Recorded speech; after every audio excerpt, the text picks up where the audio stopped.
दोस्तों, जीवन में कई बार हम खुद को ऐसी परिस्थितियों में पाते हैं जहां हमें बड़े फैसले लेने पड़ते हैं। लेकिन समस्या तब आती है जब हमें यह नहीं पता होता कि जो निर्णय हम ले रहे हैं वह सही है या गलत। क्या वह निर्णय हमारे जीवन में खुशियां लाएगा या हमें मुसीबतों में डाल देगा। कई बार हमारे पास सही मार्गदर्शन या उचित सलाह नहीं होती और हम जल्दबाजी में कोई फैसला कर लेते हैं। कुछ फैसले हमें सफलता की ओर ले जाते हैं तो कुछ हमारे जीवन को कठिनाइयों से भर देते हैं। इसलिए सही निर्णय लेने की क्षमता हमारे जीवन में सफलता प्राप्त करने के लिए बहुत आवश्यक है।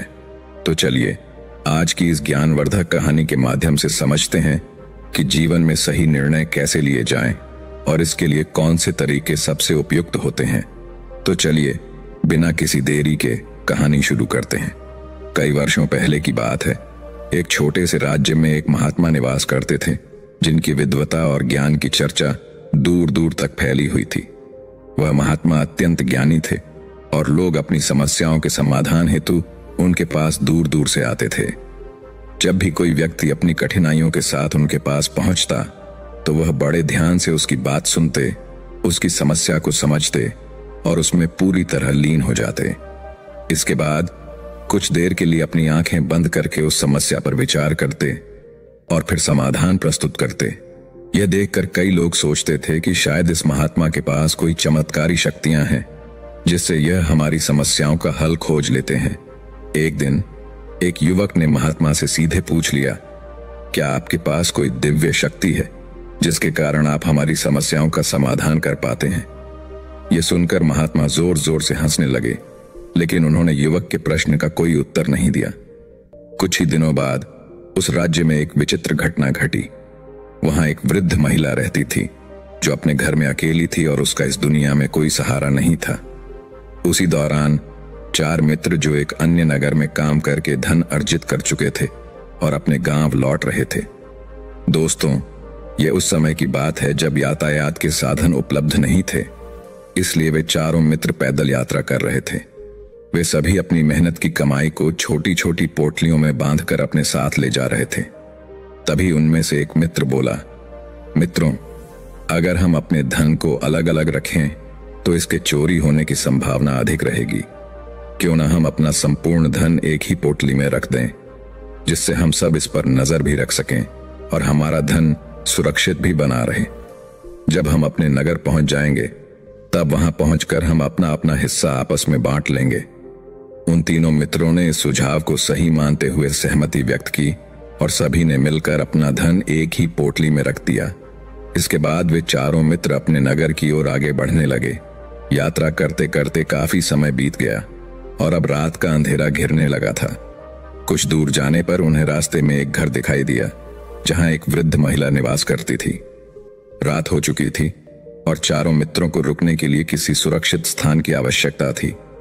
ऐसे में उन्होंने आपस में चर्चा की और तय किया कि वे इसी घर में रात बिताएंगे। यह निर्णय लेने के बाद वे चारों उस घर की ओर बढ़े और दरवाजे पर दस्तक दी। कुछ ही देर में वह वृद्ध महिला दरवाजा खोलती है। उनमें से एक मित्र हाथ जोड़कर विनम्रता से कहता है, माता जी, हम अपने नगर की ओर जा रहे थे लेकिन रास्ते में ही रात हो गई। इस समय सफर करना सुरक्षित नहीं होगा, इसलिए हम आपसे अनुरोध करते हैं कि हमें एक रात के लिए अपने घर में ठहरने की अनुमति दें। सुबह होते ही हम यहां से प्रस्थान कर जाएंगे। दोस्तों, वृद्ध महिला कुछ क्षणों तक सोचती रही और फिर कहती है, ठीक है, तुम लोग आज रात के लिए यहां रुक सकते हो, मुझे इससे कोई आपत्ति नहीं है। मैं अभी भोजन बनाने जा रही हूं, यदि चाहो तो तुम्हारे लिए भी भोजन तैयार कर दूं। फिर चारों मित्रों ने एक साथ सहमति जताते हुए कहा, हाँ बिल्कुल, यह बहुत अच्छा रहेगा। इसके बाद उन चारों मित्रों ने धन की पोटली उस वृद्ध महिला को थमा दी और कहा, माता जी, इस पोटली में हमारी पूरे वर्ष की कमाई है। हम चारों ने अब तक जितना भी धन अर्जित किया है वह सब इसी पोटली में सुरक्षित रखा है।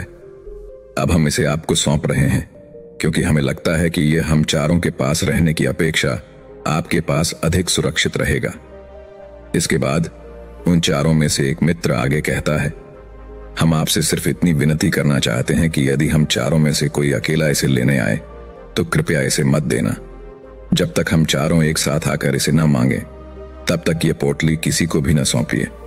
दोस्तों, ये सुनकर बूढ़ी महिला कुछ क्षण सोचती है और फिर उत्तर देती है, ठीक है बेटा, यदि तुम चारों साथ आओगे तभी मैं ये पोटली तुम्हें लौटाऊंगी। वैसे भी तुम लोग तो सुबह यहां से प्रस्थान करने वाले हो, तो मैं इसे तुम्हें सुबह ही लौटा दूंगी। पोटली उस वृद्ध महिला को सौंपकर चारों मित्र निश्चिंत हो जाते हैं कि अब उनका धन सुरक्षित रहेगा। इसके बाद वे भोजन कर सो जाते हैं। अगली सुबह जब वे चारों जागते हैं तो सभी अपनी आगे की यात्रा की तैयारियां करने लगते हैं। उन चारों में से एक युवक, जो स्वभाव से थोड़ा चालाक और धूर्त था, अपने साथियों से कहता है, भाइयों, इस वृद्ध महिला ने रात भर हमारी बहुत सेवा की है, हमें स्वादिष्ट भोजन कराया, सोने के लिए स्थान दिया और आश्रय प्रदान किया, लेकिन हमने इसके बदले में उनके लिए कुछ भी नहीं किया। देखो, माताजी अकेली खेतों में काम कर रही हैं, क्या हमें यहां से जाने से पहले उनकी थोड़ी सहायता नहीं करनी चाहिए? उस युवक ने मन ही मन एक चालाकी भरी योजना बना रखी थी कि वह किसी भी तरह से बूढ़ी महिला से पोटली हासिल कर लेगा। उसके बाकी तीनों मित्र उसकी बातों में आ गए और वे सभी खेतों में काम करने के लिए चल पड़े।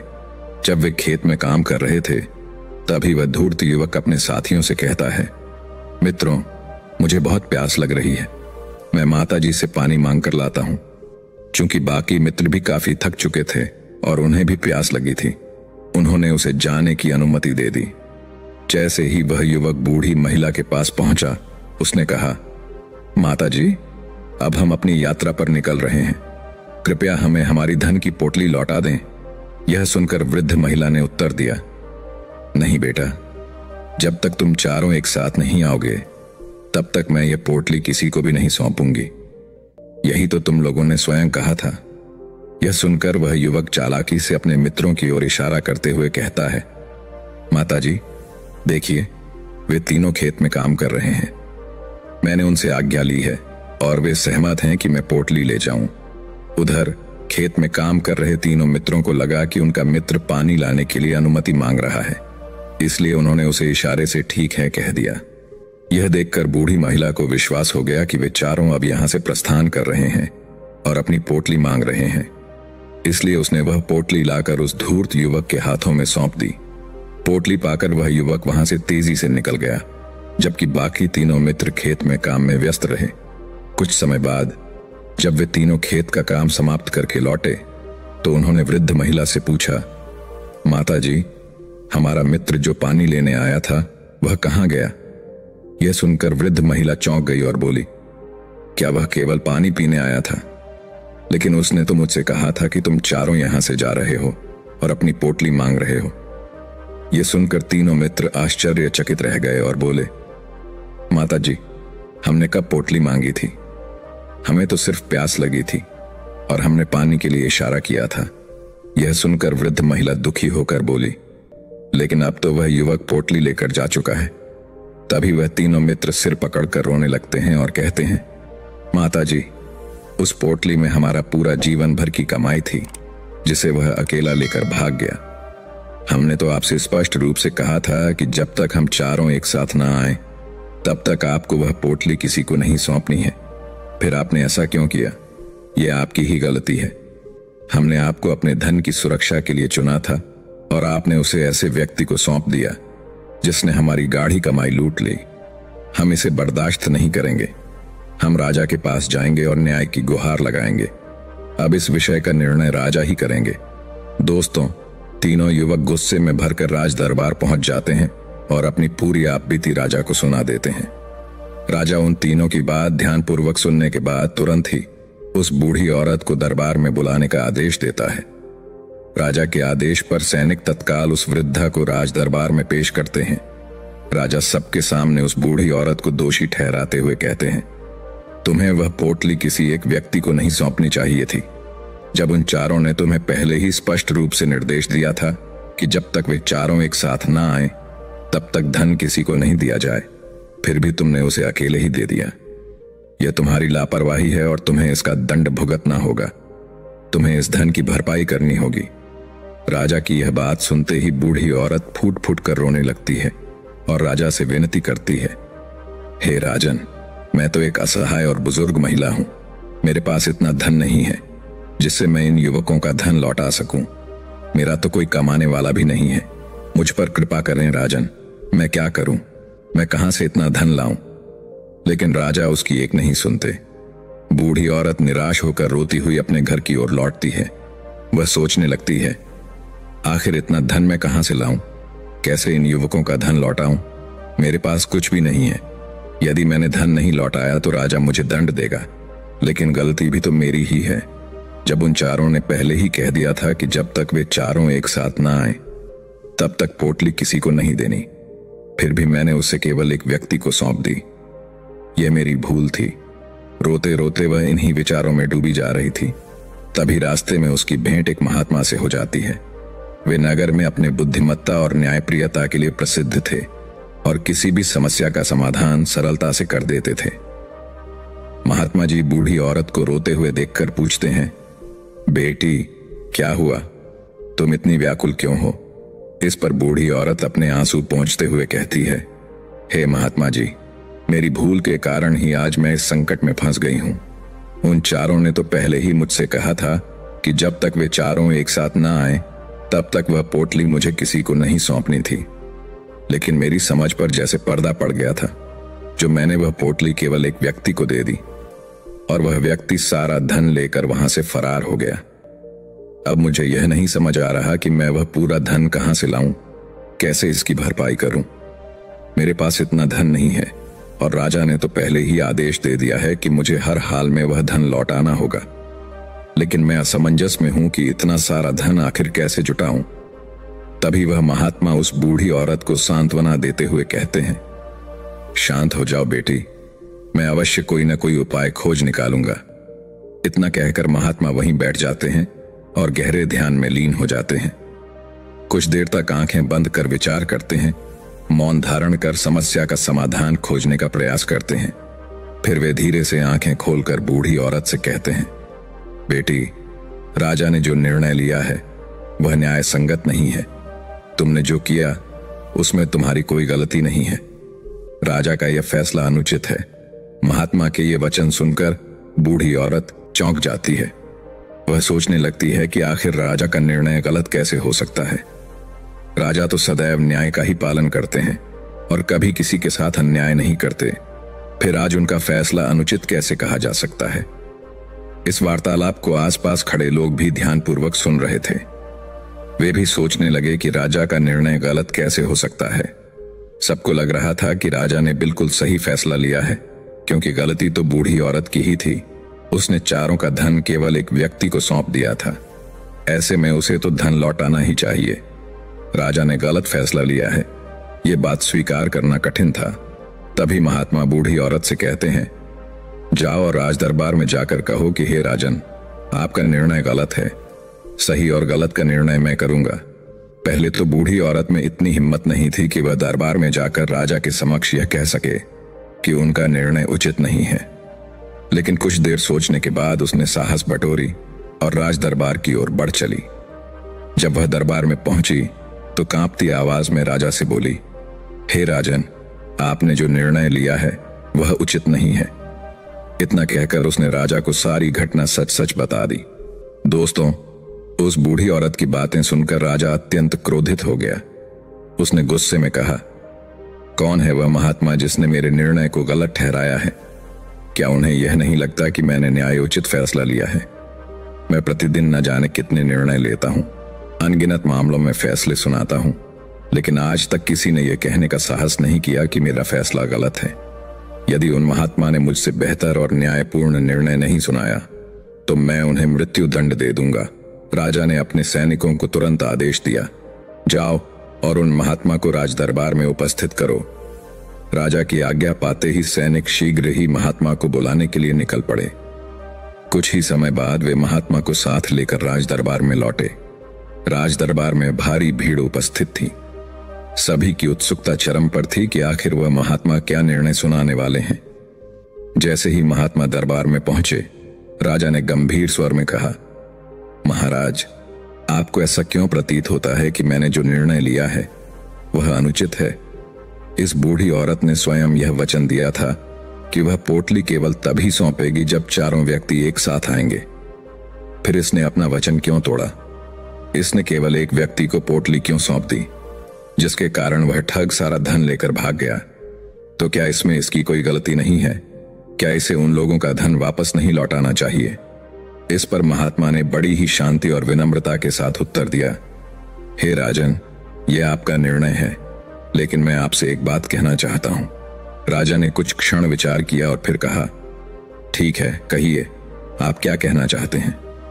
दोस्तों, इस पर वह महात्मा बड़े ही विनम्र भाव से राजा से कहते हैं, हे राजन, जैसा कि वचन दिया गया था कि पोटली उन चारों को एक साथ ही लौटाई जाएगी, तो अभी तो केवल 3 ही लोग यहां उपस्थित हैं। चौथा व्यक्ति कहां है? पहले इनसे कहिए कि ये लोग वापस जाएं और अपने चौथे साथी को यहां लेकर आएं, तभी इनका धन इन्हें सौंपा जाएगा। वचन भी यही था कि जब तक चारों एक साथ न हो तब तक धन नहीं लौटाया जाएगा।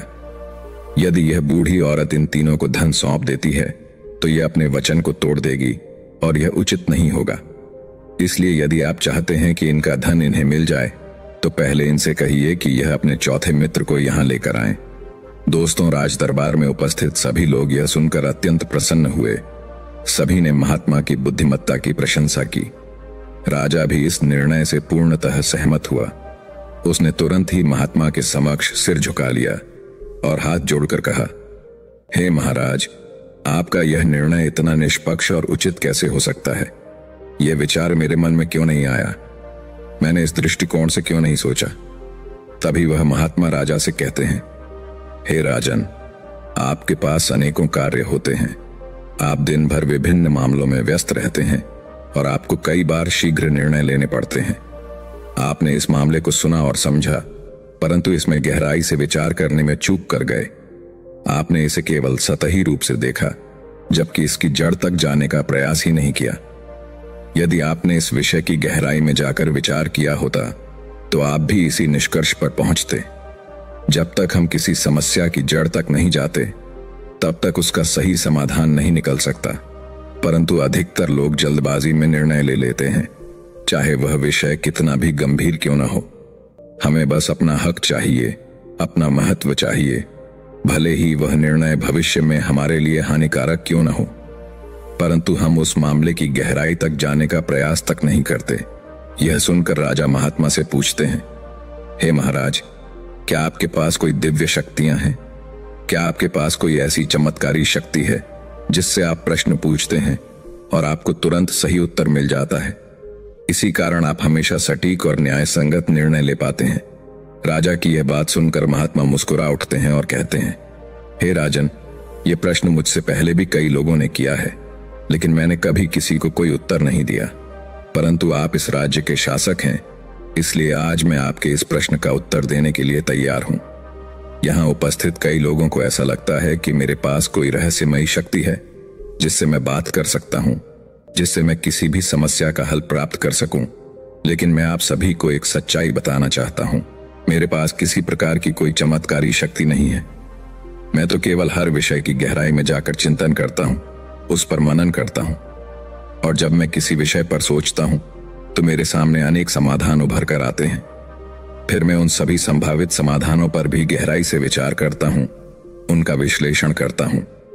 जब मुझे यह पूर्ण विश्वास हो जाता है कि किसी समस्या का सही हल क्या होना चाहिए, तभी मैं उस समाधान को प्रस्तुत करता हूं ताकि वह व्यक्ति अपनी समस्या का उचित हल पा सके। अब आप ही सोचिए, यदि आप जल्दबाजी में यह निर्णय लेकर इस वृद्धा का जीवन पूरी तरह से बर्बाद कर देते तो क्या यह न्याय संगत होता? हमारा संपूर्ण जीवन हमारे निर्णयों पर ही आधारित होता है।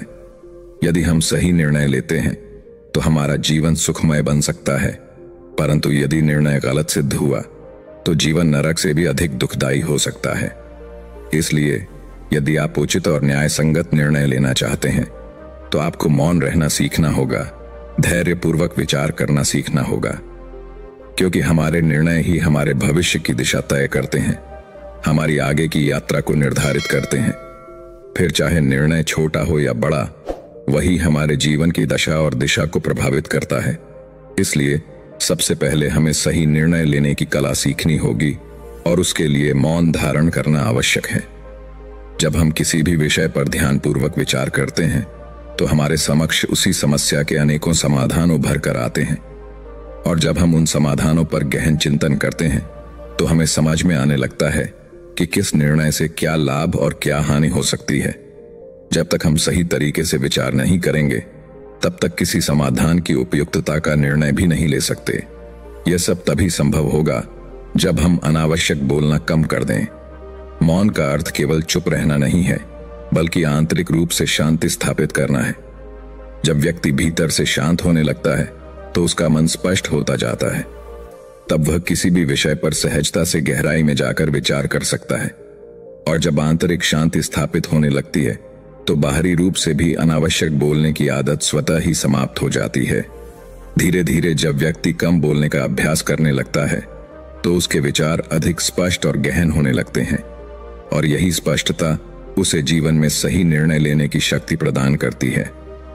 जब हम अपने विचारों को स्वच्छ और संतुलित बना लेते हैं तभी हमारे भीतर शुद्धता आ जाती है, जिससे आपको यह स्पष्ट रूप से समझ में आने लगता है कि कौन सा निर्णय सही होगा और कौन सा निर्णय गलत साबित हो सकता है। आपको यह भी भली भांति ज्ञात हो जाता है कि किसी स्थिति में आपको क्या करना चाहिए और क्या करने से बचना चाहिए। लेकिन हम में से अधिकतर लोग स्वयं को सही साबित करने के प्रयास में या फिर खुद को श्रेष्ठ दिखाने के उद्देश्य से अत्यधिक बोलते हैं। वे इतना अधिक बोलते हैं कि उनकी बातों को गंभीरता से नहीं लिया जाता। कई बार उन्हें यह भ्रम हो जाता है कि अधिक बोलना ही उनका सबसे बड़ा हथियार है, किंतु वे यह भूल जाते हैं कि अत्यधिक बोलने से वे स्वयं को मूर्ख साबित कर रहे होते हैं। लोग उनका उपहास उड़ाने लगते हैं, उन्हें कमतर आंकने लगते हैं और धीरे धीरे उनसे दूरी बना लेते हैं, क्योंकि उनकी निरर्थक बातें दूसरों को उबाऊ लगने लगती हैं। लेकिन जब आप अपने भीतर शांति स्थापित करने का प्रयास करते हैं और धीरे धीरे मौन रहना सीखते हैं, तब आप स्वयं को पहले से अधिक गहराई से समझने लगते हैं। आप अपने व्यक्तित्व और विचारों पर गंभीरता से मनन करने लगते हैं। तब आपको यह स्पष्ट रूप से अनुभव होने लगता है कि अनावश्यक बोलने से हमारी ऊर्जा व्यर्थ ही नष्ट होती है। वही ऊर्जा यदि किसी सार्थक कार्य में लगाई जाए तो वह हमारे जीवन में सकारात्मक परिवर्तन ला सकती है। यदि हम अपने निर्णय सोच समझकर लेना सीख जाएं, तो न केवल तनाव मुक्त रह सकते हैं, बल्कि हमारी नींद भी पहले से अधिक बेहतर हो सकती है। और जब व्यक्ति शांत मन से विचार करने की आदत डाल लेता है तो उसका मस्तिष्क पहले की तुलना में अधिक प्रभावी ढंग से कार्य करने लगता है। यह पहले से अधिक कुशाग्र और सशक्त हो जाता है। इसका एक बेहतरीन उदाहरण मैं आपको देना चाहूंगा। जब आप विद्यालय में पढ़ते थे या यदि आप अब भी शिक्षा ग्रहण कर रहे हैं तो आपने अवश्य देखा होगा कि जो विद्यार्थी होशियार होते हैं वे अधिकतर कम बोलते हैं और अपने समय का सदुपयोग करते हैं।